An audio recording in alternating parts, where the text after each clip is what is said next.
بسم الله الرحمن الرحيم. السلام عليكم ورحمة الله وبركاته. magacaygu waa axmed maxamed axmed dictor bana. kusoo dhawaada janaalkeena iyo beejkeena aan ku leenahay facebooka oo kumaasadiin daawashada iyo la socodka aan nala socotin insha allahu tacaala. intaas kadib insha allah caawa waxaa ka hadlaynaa qeybtii waxaa kusoo laabanaynaa anatomy. maadada anatomy cashirkeedii hore waan qaadanay, waxaan qaadina caawana insha allah ama maanta waxay xilli idin tahayba cashirkeenii labaad insha allah. cashirkeenii waxaa kaga hadli doonaa maanta qeybta la yidhaahdo skin ama maqaarka ama haraga insha allah. intaas mawduucan intaas ayuu ku saabsan yahay, maqaarkaan ka hadli doonaa. mawduucan insha allah waxaa kusoo qaadan doonaa ilaa 3 ama ilaa 4 qodob oo ugu muhiimsan. midka oo hore oo ah skin maxaa la dhahaa, midka labaad oo ah muhiimada aan ku saari doono shaqada uu noo qabto maqaarka, midka saddexaad oo ah layerska loo kala qeybiyo maqaarka iyo waxyaalaha ay noo qabtaan. intaas ayuu ku saabsan yahay insha allahu tacaala. haddaa gudo hore usii galno barnaamijkeenii sidaa hore inkugu sheegayba waa maadada anatomiga cashirkeenii labaad lesson 2 skin. skin maxaa la halkooda ka imaada skin. ereyga skin uu ka yimaada waa cutaneous. cutaneous englishkiisa wuxuu noqonayaa marka skin. intaas waa ereyga skinka tacriifka meesha uu ka yimaado aslaantiisa. marka maqaarka sidaa waad ognahay markaa ka hadleyno waxaa lagu sheegaa waa ximinta ugu weyn ee jirka biniaadamka.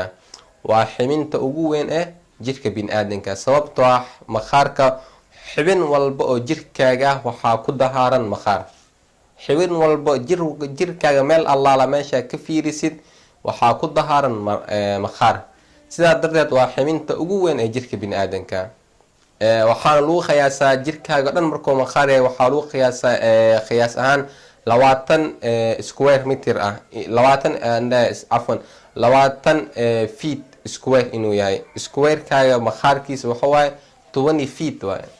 thicknesska ama dhumuciisana wuxuu gaarayaa ilaa iyo 3 up to 3 millimeters. waa 0.3 ilaa iyo 3 oo millimeter ayuu udhexeeyaa thicknesska dhumuca oo maqaarkaaga. ilaah awoodiisa maqaarkan oo intaas la eg wuxuu alla ku maneysay waxyaabo badan oo aananba ka fiilanayninba. insha allah waxaa ku arki doonaa cashirkeenii caawa insha allahu tacaala. sidoo kale maqaarka biniaadamka wuxuu lamid yahay sidoo kale maqaararka oo xayawaanada oo kale. xayawaanada gaar ahaan xayawaanada waxaa loo qeybiyaa laba, kuwa naasley ah iyo kuwa oo aanan naasleyda ahayn. kuwa naasleyda ah, xayawaanada naasleyda ah iyo maqaarkooda iyo biniaadamka maqaarkooda inay isku mid yihiin ayaa la sheegaa. intaas hadaa u baxno meeqaa loo qeybiyaa guud ahaan. meeqaa loo qeybiyaa maqaarka guud ahaan. maqaarka waxaa loo qeybiyaa laba loo qeybiyaa. waa qeyb tin leh iyo qeyb aanan tin lahayn. tusaalo kale gacantaada iyo lugtaada inta ugu badan ee qeybaha jirka laga helo maqaarka waa inta ugu badan inta leh tinta. sababtoo ah meelaha tinta laga helin waa iska cadda. waa hadda gacantaada kale calaacashaada maqaarkaas markaa fiirinaysid wax tina kuma yaalo. waa alla awoodiisa, alla ayaa ugu talagalay. ama markaa dhinacaan fiirsid waxaa ku yaalo timo iyo xaad. tinta waxaa ka wada xaada ku yaalo, timankaas ayaa ku yaalo. tusaalo kale tintaada kamid maqaarka ayuu tinta waxaa ku hoos yaalo maqaarka sidoo kale meesha ugu badan waa tinta ah. sidoo kale jirkaago dhan markaa fiirisid meel walba maqaar ah waxaa ku yaalo tin marka laga reebo calaacashan iyo lugaha meelaha qaar marka laga reebo. inta kale waxaa ku jiro tin. okay, sidee tinta sidaas intaas waxaa loo qeybiyaa labada general ahaan labadaasaa loo qeybiyaa, qeyb tin leh iyo qeyb aanan tin lahayn. okay, intaas waa intaas. sidoo kale maqaarka waa dadka biniaadamka isku mid maa alla awoodiisa. qof walba maqaarkiisa wuxuu leeyahay kalar gaar ah. dad qaar kalarkooda white waaye, dad qaar black waaye, dad qaar nooc kale waa kafay oo kale dada ah. macnaha alla awoodiisa waa taas. qof walba sidoo rabo ayuu sameynaa. inkastoo saynisyahanada ay sheegaan waxyaalahaas inay ka imaanayso geniska ama heredity, waxyaalaha la dhaxlo waalidiinta oo kale in laga dhaxlo waxyaalahaasna iyadana waa ku imaadaa qofka kalarkiisa cadaan ama madow inuu noqdo. sida marka waxay biniaadam sidoo kale waxaa loo kala qeybiyaa dadka cadaan iyo dad sidaas oo kale. sidoo kale maqaarka waxaa loo qeybiyaa laba kale oo ah dry iyo non dry. Dry non dry waxaa ka wadaa dadka qaar waxaa jira wejigooda markaa fiirisid ama maqaarkooda markaa fiirisid xoogaa waxa waaye khaleel waaye. kuwa qaar xoogaa waxaa arkay inaysan khaleel caadi, qof waxaa arkay wejigiisa dhan boorboor oo kale, qofkaas waxaa la maqaarkiisa waa dry. laakiin dad qaar waxaa jiro aanan calaamadaas leen oo caadigaaba oo ka dareemeynin. sidoo kale waxaa jira oily iyo non oily, iyadana waa dad qaar waxaa arkay maqaarka ama wejigooda ah ama meelahan kale ka arkaysid waxyar saliid oo kale inay tahay. dadka qaarna maba lahanba, waa iyadana waxyaalaha oo maqaarka uu leeyahay dabeecadihiisa iyo alla awoodiisa ay ku yimaadaan.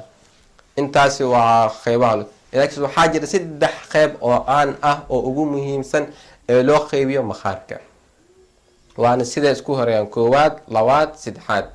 midka ugu horeeya waa qeybta ugu horeeya maqaarka aan arkayno, waxaa lagu magacaabaa epidermis. epidermis waay qeybta koowaad, waa kaas outer layer waa layerka ugu horeeya ee maqaarka. qeybta ku xigto waa qeybta aan dhahnay dermis, waa epidermiska ayuu ka hooseeyaa. sidoo kale dermiska waxaa kasii hooseeya hypodermis ama magaca kale loo yaqaan waa subcutaneous tissue ayaa kasii hooseeya. waxaa dhahnay maqaarka waa 3 layer oo isduldul saaran oo ugu weyn. mid walbana hadda kale waxaana dhahnay 3daas waxaa midka ugu horeeya waxa waaye epidermis, dermis, hypodermis.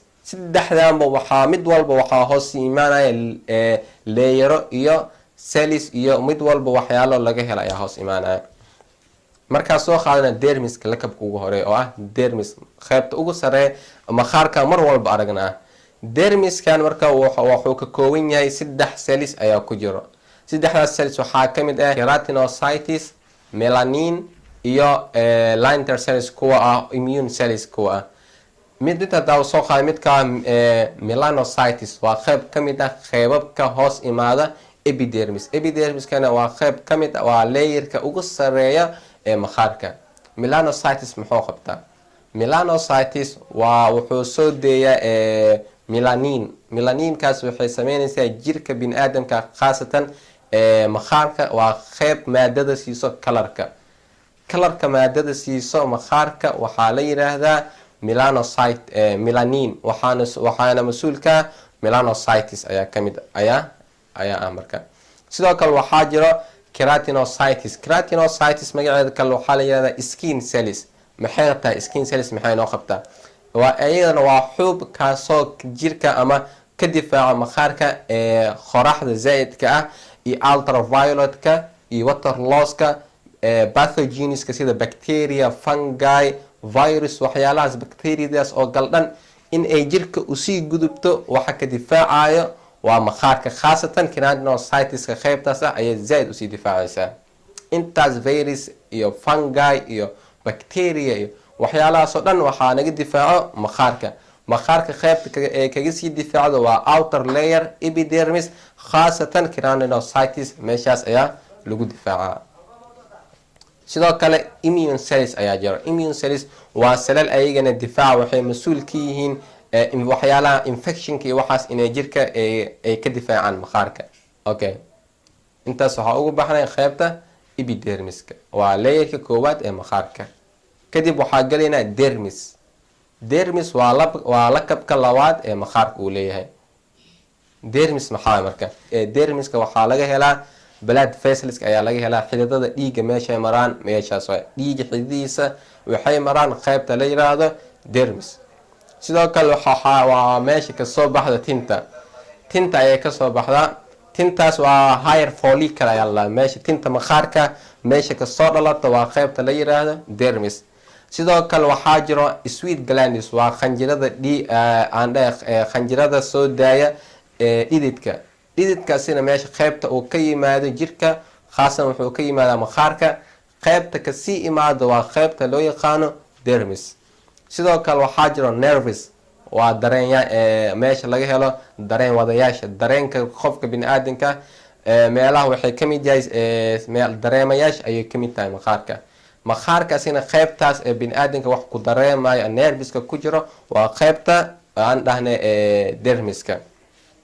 intaas ayaa nerveska. tusaale oo kale hadda gacantaada markay saan tahay waa wax ugu horeeya wax dareemaya. tusaale oo kale gacantaada haddaa ku taawatid bir, haddaa ku taawatid dhagax, haddaa ku taawatid buug, haddaa ku taawatid wax jilicsan, isla markii adigoonan arkin oo indhaha isku hay haddaad ku taawatid isla markii waad dareemaysaa.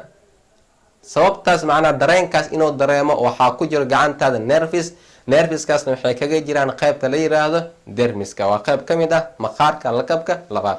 qaybta dermiskana meeshaas ay ugu baxnay. hadda waxaa gelaynaa lakabkii saddexaad ee maqaarka hoos imaanaya oo ahaa subcutaneous tissue.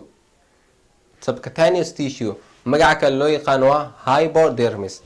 hypodermiska waa qaybta ugu dambeysa ee maqaarka. qaybtan wuxuu ka kooban yahay networks of a collection oo collagen of fatty cells ayuu ka kooban yahay. sidoo kale jirka biniaadanka waxay ka difaacdaa dhaawaca iyo waxyaalaha soo galaya iyo shoog iyo dhaawaca jirka ayay ka difaacdaa jirka biniaadamka. qaybtaas oo la yiraahdo subcutaneous fat ama subcutaneous tissue ama hypodermis. intaas waxaa uu soo baxnay saddexdii lakab ee maqaarka. waxaa dhahnay dermis, epidermis, hypodermis. intaas ayaa ugu baxnay. hadda waxaa gelaynaa qaybtii ugu dambeysay barnaamijkeeni oo ahaa function, shaqada ay noo qabato maqaarka. maqaarkan maxay noo qabataa? maalin walba waa aragnaa, waxa ku shaqaysanaa, wax walbaa ku samaysanaa, laakiin sababta macnaha waxa ay noo qabato anaga maxay tahay maqaarka? maqaar la-aanna ma joogi karnaa? haddaa joogi karnana maxana waxyaalaha haddaa maqaar haysan iyo haddaana maqaar haysaninba farqiga noo dhexeeya maxay tahay? maqaarkan muxuu noo qabtaa? insha allah ilaa 8 ama ilaa 7 ayaa kasoo qaadanaynaa. inkastoo ay badan yihiin videoga inuu nagu dheera ayaa diidana, insha allah waa soo gabagabaynaynaa. midka ugu horeysa oo ah regulation of body temperature. maqaarka wuxuu maamulaa temperatureka jirka biniaadamka. temperatureka kuleelka iyo qabowga waxa maamulaya jirka biniaadamka waa qaybtan skinka ama maqaarka. functionkiisa ugu horeeya taas waay. labo, maqaarka wuxuu ka hortagaa gelinta inuu soo saaro biyo badan ee jirka u baahan yahay ayuu ka hortagaa. sidoo kale sidaas lamid ah wuxuu ka hortagaa waxyaabaha sunta ah iyo waxyaalahaas inay jirka usoo gudubto ayuu ka difaacaa maqaarka. sidoo kale midka saddexaad oo noo qabta maqaarka waxay tahay shaqadiisa ugu muhiimsan inuu noo sameeyo protection, difaac.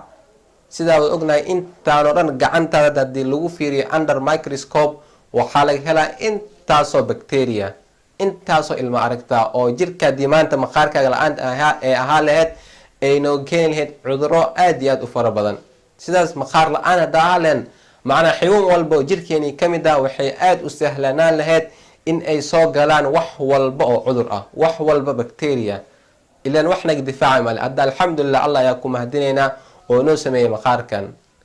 maqaarka marka waa wax aad iyo aad u muhiimsan. inkastoo dad qaar isticmaalaan daawooyin aan loo baahneen oo diinta islaamka taa kasoo jeedo, dadkaas insha allah hadda maadaama barnaamijkeeda taas ahayn, laakiin waxaa uu la talinaa haddaanan hadda isticmaalaysid jooji. haddaa ku fikiraysid inaa isticmaali doontidna alla ka cabso, iska jooji. ilaan waxaan caafimaad ahaan iyo wax walba dhinac walba ayay side effect ka leeyihiin. iska jooji marka, wax fiican maa. qodobkeeni kale haddaa uu sii gudubna insha allahu tacaala, maqaarka waxay aad iyo aad muhiim ugu tahay. waa qaybta saddexaad ee jirka biniaadamka kusoo saaro qashinka. sidaa wada ognahay jirka biniaadamka markaa cunto qaadano, cuntada waxaa jirta qayb aanan jirka u baahneen iyo qayb jirka u baahan. qaybtaanan jirka u baahneen oo wasaqdaa jirka masii haysanaya wuu soo saaraa. jirka qashinkiisa wuxuu kusoo saaraa ilaa 3 process. midka hore oo ah inuu saxar ahaan u soo saaro, inuu kaadi ahaan u soo saaro. midka saddexaad waa inuu soo saaro qaab dhidid ah oo sweetina dhidid inuu soo saaro. dhididkan sidaa wada ognahay wuxuu kasoo baxaa maqaarka.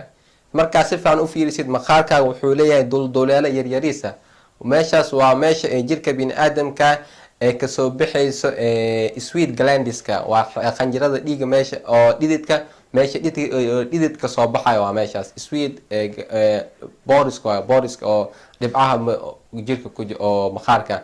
meeshaas ayuu ka sameeyaa. waa qaybta saddexaad ee excretionka ama qashin saarka jirka lagu sameeyo. sidoo kale aad iyo aad ayay muhiim u tahay qaybtaas. okay, qodobkeeni kale haddaa usii gudubno maqaarka waxaan dhahnay sidaa hore u sheegnayba waa dareen ay waay. waxyaalaha wax badan ayaa lagu dareema sida qabowga, kuleelka, waxyaalahaasoo dhan waa meel lagu dareemo. sidoo kale maqaarkeena wuxuu samaystaa vitamin D. vitamin D ayuu sameeyaa. qaabka ku sameeyana vitamin D sidaa wada ognahay waxaan ka helnaa qoraxdaas markaa ka helna asiga ayaa marka ku sameynaya maqaarka process ayaa maraya. process kadib jirka maqaarka wuxuu sameysanayaa vitamin D sidoo kale aad iyo aad ayuu muhiim ugu yahay jirka. intaasna waxaa kusoo gabagabeyneynaa shaqada ay noo qabato maqaarka, inkastoo badan yihiin inta ayaa kusoo gooweynaa. insha allahu tacaala waa ku mahadsantihiin daawashada iyo la socodkeena barnaamijkeeniina caawa aan uga hadlaynay maqaarka qaybta anatomiga. intaas ayaa kusoo gabagabeynayaa. waa ku mahadsantihiin. wabillahi tawfiiq. maca asalaama.